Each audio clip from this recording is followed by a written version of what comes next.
If you have gone for the procedure or not, let's inform. It's that simple. For the other one, it's a surgical procedure. You have to. It's also a day procedure, but you have to go in, and it goes through the abdomen. The Deputy President. Thank you very much, PS and your staff. Dear Kenyans, I'm happy to preside over today's flagging off of DAP subsidized fertilizer destined to various regions of Kenya as a strategic intervention to actualize the Kenya Kwanza promise of affordable farm inputs in our manifesto that was further communicated during our swearing in on Tuesday, 13 September 2022. Agriculture remains the backbone of Kenya's economic and industrial development, particularly in food production, income generation, and provision of raw materials for manufacturing. The government remains committed to achieving sustainable agricultural growth and transforming agriculture from subsistence to a commercially and globally competitive industry. The government has prioritized agriculture as one of the pillars of our economic recovery plan, alongside healthcare and MSMEs development, among others. As a country, we are facing unprecedented high food prices occasioned by both internal and external factors. The government is alive to the high cost of living that has persisted over the past years. The price of maize flour in particular, which is our main staple food, has been high for the better part of this year. Erratic rainfalls, high input costs, particularly fertilizer, among other factors, have led to reduced production of maize and other food crops. The prevailing drought in arid and semi-arid lands has worsened the food situation in that region of our country. This food and nutritional situation is of concern, with our annual production for major food crops, notably maize, beans, wheat, and rice, falling way short of our national demand and consumption, pointing to reliance on food inputs. As a government, we are focused to increasing agricultural productivity that will lead to increased supply and eventually lower food prices due to the forces of supply and demand. This therefore necessitates the need to ensure that factors of production are affordable to farmers.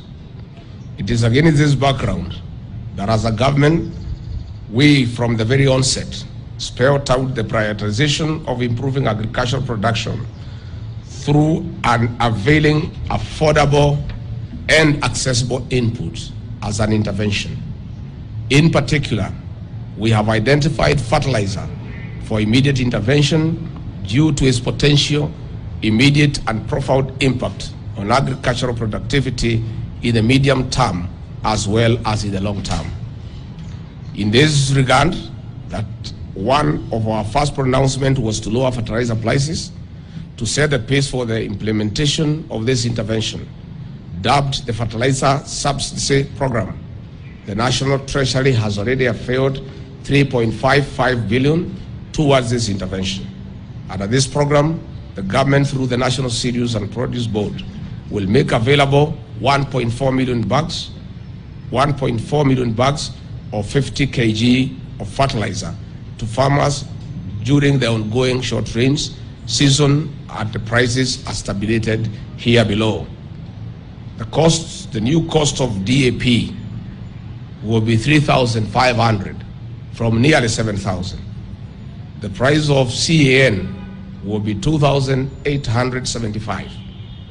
The cost of urea, again, that was way beyond 7,000, will be 3,500. NPK, 3,275. MOP, 1,775. While sulfate of ammonia will be 2,220.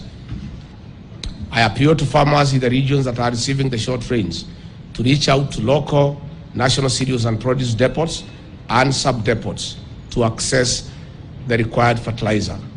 Finally, let me assure all farmers throughout the country that we are all private to all fertilizer requirements for the long range season 2023.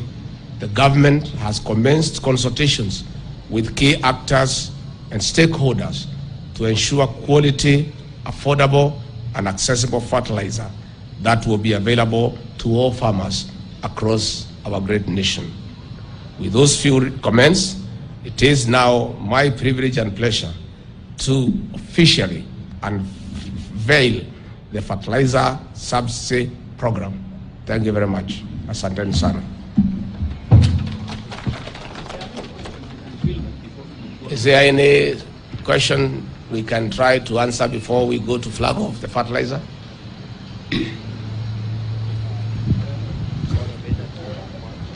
My name is Brenda Wanga from Citizen TV. My question regards to the type of fertilizer that you're flagging off today. You said the bags you're flagging are of DAP, I think.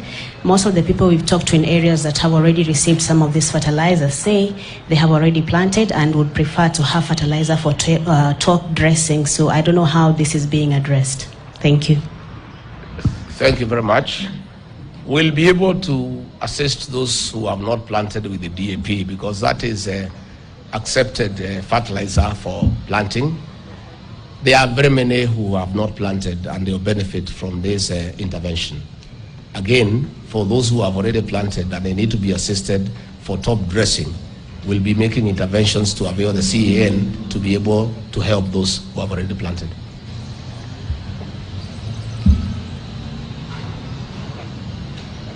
I think you are happy and satisfied.